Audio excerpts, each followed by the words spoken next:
你覺得人性嘅醜惡同貪婪究竟可以去到幾盡？人哋成日都話長兄為父，長姐為母。然而有一位家姐卻為咗一己私利，竟然將年幼嘅親生弟妹親手送去黃泉，而且佢覺得搞掂咗佢哋一啲都唔後悔。大家好，歡迎收睇《越地鬼路》，我係 J。今集為大家帶嚟嘅係佛山秀心家姐活埋弟妹案。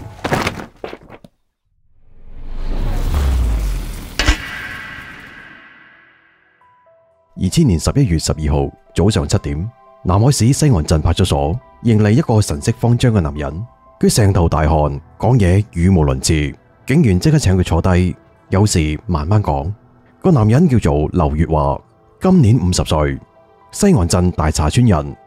情況係佢一對仔女唔見咗，個女5歲，個仔淨係得4歲。佢懷疑係俾人拐走。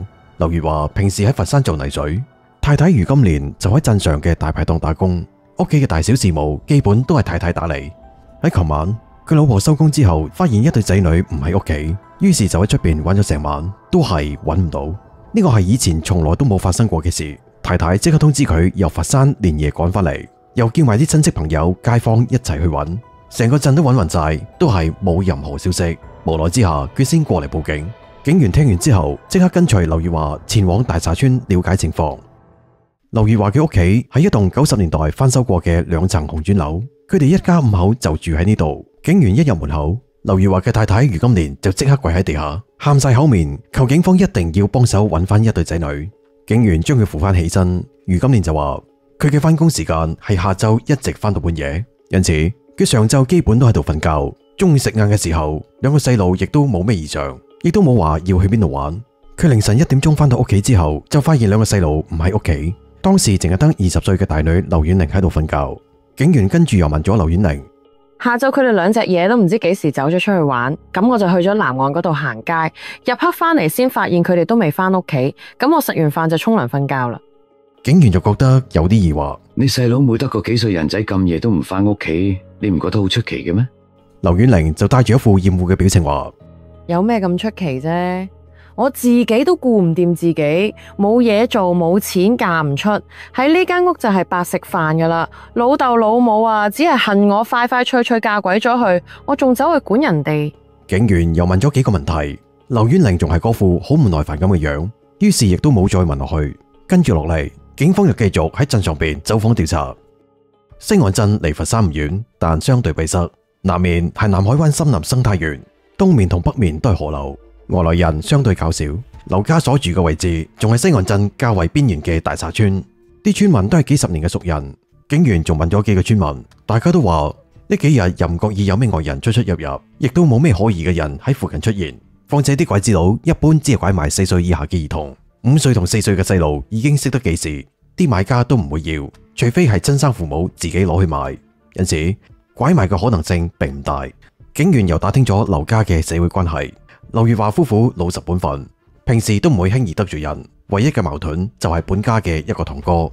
幾年之前，兩家人因為房產嘅事嗌過下霎，堂哥覺得劉家而家嘅地皮亦都有佢嘅一份，佢要求分錢。劉月華夫婦認為呢間屋係長輩留俾佢哋，唔存在分錢嘅事。呢個堂哥好激氣，嘈咗幾次交，仲揚言要報復佢哋。警員就懷疑會唔會係呢個堂哥綁架咗兩個細路呢？警方對劉月華嘅堂哥展開詳細調查，發現佢同個女目前居住喺南海市區，因為長期煙酒過量，呢個堂哥喺今年確診咗肝癌，案發當日正喺醫院接受化療治療，因此徹底排除嫌疑。劉月華早年喺鎮上邊打啲臨時工，余金蓮就喺屋企務農，生活雖然唔富裕，但亦都算係安安穩穩。然而余金蓮自從生咗大女劉婉玲之後，身體每況愈下。之後連續3次懷孕都以流產告終，因為始終都追唔到個仔。劉家喺村入邊備受歧視，每逢春節走親訪友，眼見人哋兄弟成群，再睇下自己淨係得一個獨女。余金蓮仲經常被親戚暗諷明女無子。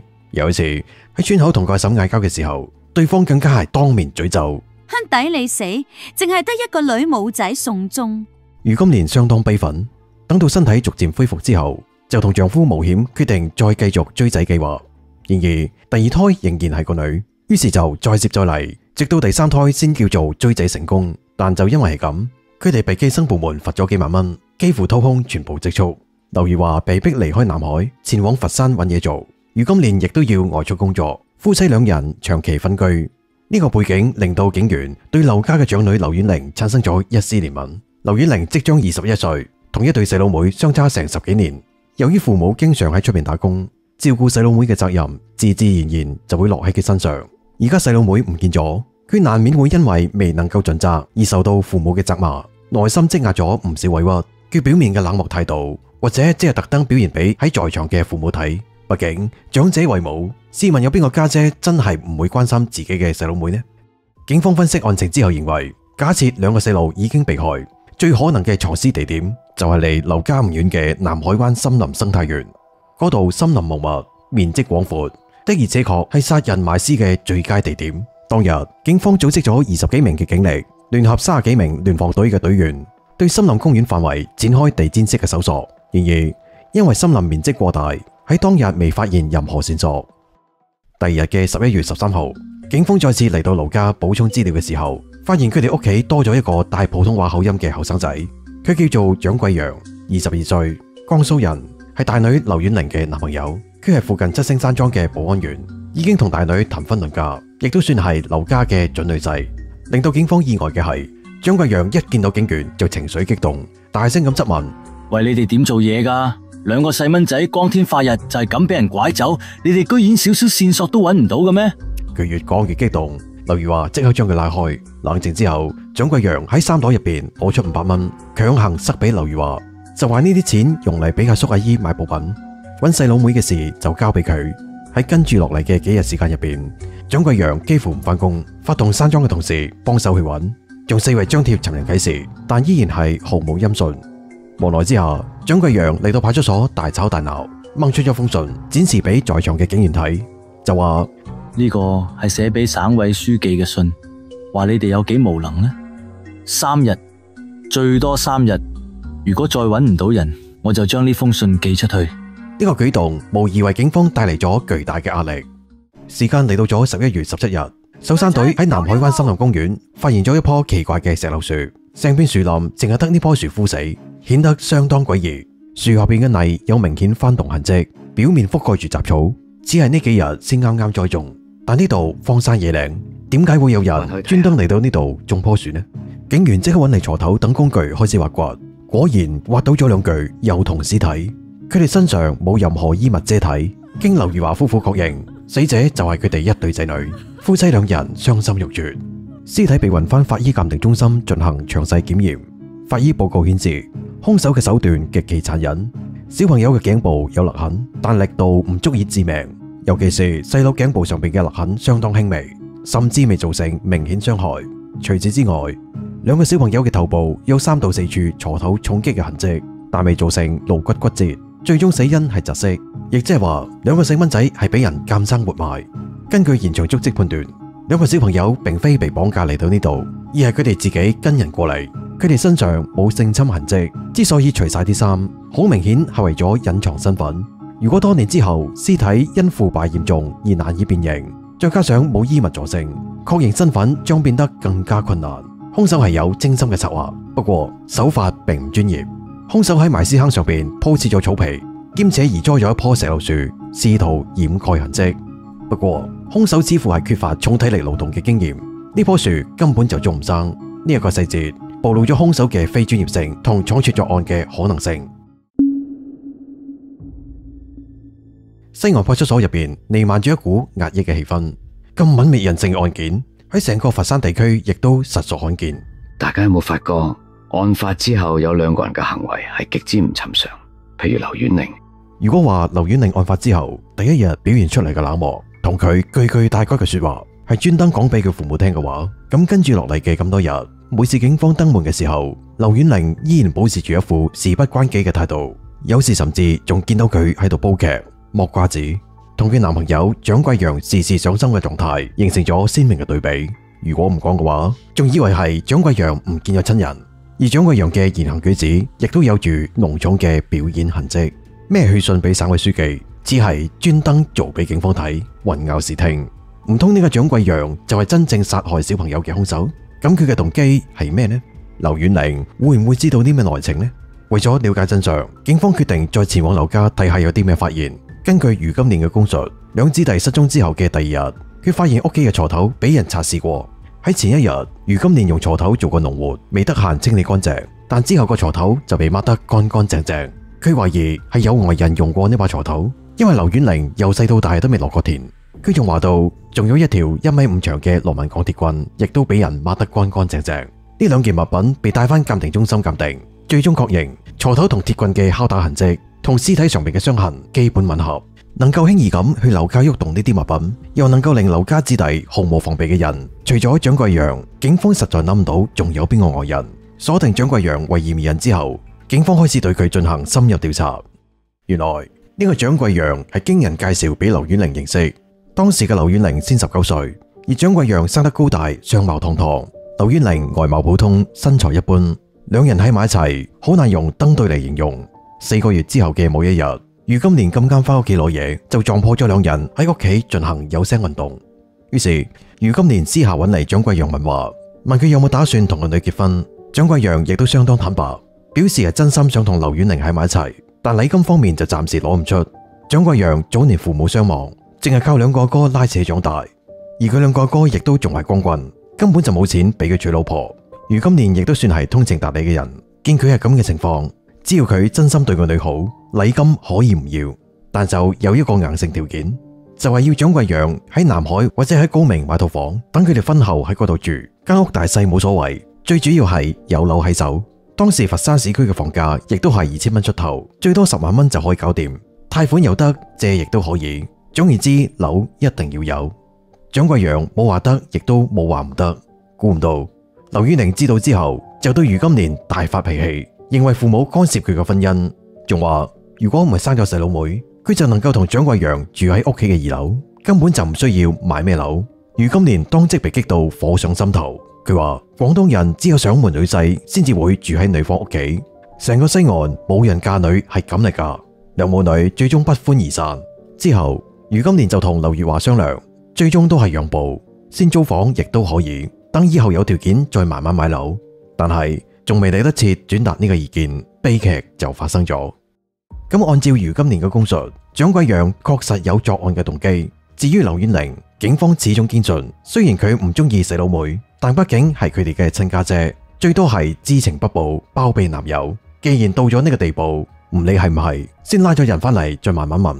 於是劉婉玲同埋蔣貴陽先後被請翻派出所。然而喺派出所入邊，劉婉玲無論警員點問，佢都係一句警察叔叔啊，我真係唔知佢哋點死噶。審問有幾個鐘，警方都係毫無收穫。至於蔣貴陽，辦案警員就直截了當咁問佢：嗱，蔣貴陽，而家我就俾個機會你聽清楚，揀做人定做鬼，講你點解要殺嗰兩個細蚊？蔣貴陽當即三魂唔見七魄，大驚失色，不斷喊冤叫屈。咩啊？我冇啊，冤枉啊Sir！你哋有咩證據啊？唔需要咩證據嘅，你只需要證明11月11日中午12點到2點半呢段時間你去咗邊度，有咩人可以證明，就咁簡單。但係佢點都證明唔到喺案發當日兩個細蚊被害嘅2個鐘入邊，佢到底去咗邊度。當警方攞出鋤頭同埋鐵棍嘅鑑定證明嘅時候，佢終於都承認殺害2個細蚊仔嘅兇手就係佢。但有件警方最唔願意睇到嘅事都係發生咗。蔣貴陽仲供出咗劉婉玲竟然係有份參與殺害自己嘅親生弟妹。蔣貴陽一直都渴望融入廣東，唔想再翻嗰個貧窮嘅家鄉。佢俾心機學好廣東話，揾當地嘅女朋友，只係為咗喺廣東落地生根。喺嗰個年代，落戶廣佛深係無數異鄉打工仔嘅夢想。然而，當劉家人提出買樓要求嘅時候，蔣貴陽感到相當絕望。月薪只係得千零蚊嘅佢，買樓根本就遙不可及。佢將呢件事話俾劉婉玲知，劉婉玲憤憤不平，開始埋怨父母同埋細佬妹。佢認為如果冇細佬同埋阿妹嘅存在，屋企棟樓遲早都係屬於佢，根本就唔需要再買樓。說者無心，聽者有意。蔣貴陽反覆思量，覺得劉婉玲講得冇錯。如果2個細佬妹唔喺呢個世界上，佢哋就能夠獨佔呢棟樓，順利結婚，遷移戶口，攞到廣東人嘅身份。第二日，蔣貴陽去揾劉婉玲，提議諗辦法令到佢細佬同埋阿妹人間蒸發。劉婉玲大為震驚，話就話係咁講，但佢從來都冇諗過呢個問題。雖然佢唔中意細佬同埋阿妹，但畢竟係親人。蔣貴陽不斷實施洗腦大法，佢話如果唔解決住屋嘅問題，佢只能夠離開廣東翻返老家，揾一個同村嘅女人結婚，大家就此緣盡。劉婉玲同蔣貴陽已經進行咗多次有聲運動，而且仲係初戀，早已經將蔣貴陽視為終身伴侶。喺蔣貴陽嘅軟硬兼施之下，劉婉玲最終都係妥協咗。兩人最初嘅計劃係將細佬同埋阿妹拐賣，但啲人販子又話兩個細蚊仔嘅年紀大咗少少，拐賣計劃最終都係冇實施。案發前嘅1個月，蔣貴陽徹底失去耐性，提議乾脆殺人埋屍，偽裝成拐賣兒童案。家陣講到要殺人，劉婉玲起初都唔係咁願意，但喺蔣貴陽嘅洗腦大法之下，最終亦都係同意咗。11月10日，蔣貴陽去揾劉婉玲嘅時候，因為修路嘅問題兜路行，咁啱就經過南海灣森林生態園，見到茂密嘅森林，佢靈機一動，不如將兩個細路帶去嗰度解決，然之後就地翁埋。當日佢將成盤計劃話俾劉婉玲知，劉婉玲亦都冇咩意見，只要蔣貴陽話點佢就點。11月11日嘅下晝，蔣貴陽收工之後就去咗劉婉玲屋企附近，一直等到余金蓮離開屋企出去返工，蔣貴陽就同劉婉玲會合，按計劃行動。劉婉玲已經準備好繩、鋤頭、羅紋鐵棍同埋塑膠袋，兩人揾咗個借口，話係帶細佬同埋阿妹上山種樹，連氹帶騙咁將兩個細路帶咗去南海灣森林生態園。蔣貴陽就吩咐劉婉玲睇實兩個細路，同佢哋喺側邊玩住先。兩個天真無邪嘅小朋友完全唔知道佢哋嘅生命即將終結。蔣貴陽用鋤頭不斷掘坑，但呢度嘅土質相對較硬，挖完呢個坑用咗40分鐘，遠超預期。蔣貴陽收工之後冇返宿舍已經將近2個鐘，心急之下佢決定即刻喐手。佢先用餅乾誘騙兩個細路，自己除晒身上啲衫，隨後用麻繩勒住阿妹條頸，幾分鐘之後就將佢勒暈拱入坑入邊。劉婉玲就對4歲嘅細佬落唔到手，蔣貴陽就大聲鬧佢冇鬼用，即刻揸起鋤頭猛揼細佬嘅頭部3下，將佢踢入坑入邊。阿妹被撞醒之後開始掙扎，蔣貴陽又用鋤頭將佢搏暈。蔣貴陽叮囑劉婉玲喺度搞掂啲手尾，隨後就匆匆離開咗。劉婉玲開始填翻啲泥土入坑，盡管細佬妹仲喺嗰度微弱咁呻吟，隱約仲聽到一把聲喺度嗌家姐家姐。如果劉婉玲呢個時候良心發現，將細佬妹抱翻出嚟送去醫院，講唔定仲可以救得翻。但劉婉玲就麻木咁將啲泥逐啲咁填翻入坑，最終將兩個小親人監生活埋。佢鋪翻啲草皮，再種咗一棵石榴樹，用作掩蓋痕跡。劉婉玲翻屋企之後，燒晒啲衣物、麻繩同埋膠袋，抹乾淨帶有血跡嘅鋤頭同埋鐵棍，放翻原來嘅位置，然後就扮作咩都唔知。被正式逮捕之後，劉婉玲就將所有罪責攬晒上身，聲稱同蔣貴陽無關。原本可以從輕判處嘅佢，因為主動攬罪，成為主犯之一。2001年8月13日，佛山市中級人民法院一審以故意殺人罪判處蔣貴陽、劉婉玲死刑，剝奪政治權利終身。2001年10月26日，劉婉玲同埋蔣貴陽被押赴南海刑場執行槍決。直到臨刑之前，劉婉玲仍然毫無悔意。同倉嘅女犯曾經聽佢話過：阿陽係為咗我哋嘅將來，細佬阿妹，我本身就憎佢哋，殺咗佢哋我一啲都唔後悔，就算要死，我都要同阿陽一齊死。兩人被執刑之後，南都記者嚟到西岸鎮，想話睇下呢對殺人犯搏晒條命都要爭奪嘅房產究竟係咩樣。記者震驚咁發現，呢棟紅磚樓破舊不堪，部分嘅房間甚至因為年久失修，屋頂漏雨。嗰名記者不禁慨嘆，為咗呢丁點可憐嘅財產，竟然能夠活埋自己嘅親生弟妹，簡直就係黐咗線。冇錯，或者佢哋真係黐咗線，但如果冇重男輕女嘅觀念，如果劉家父母唔係執意追求男丁，如果劉婉玲嘅成長軌跡入邊未有被忽視，未有被冷落，呢單慘劇或者唔會發生。只不過悲劇嘅根源唔單止係在於家庭觀念嘅扭曲，更加係在於人性中嘅貪婪同自私被無限放大，最終吞噬咗親情同良知。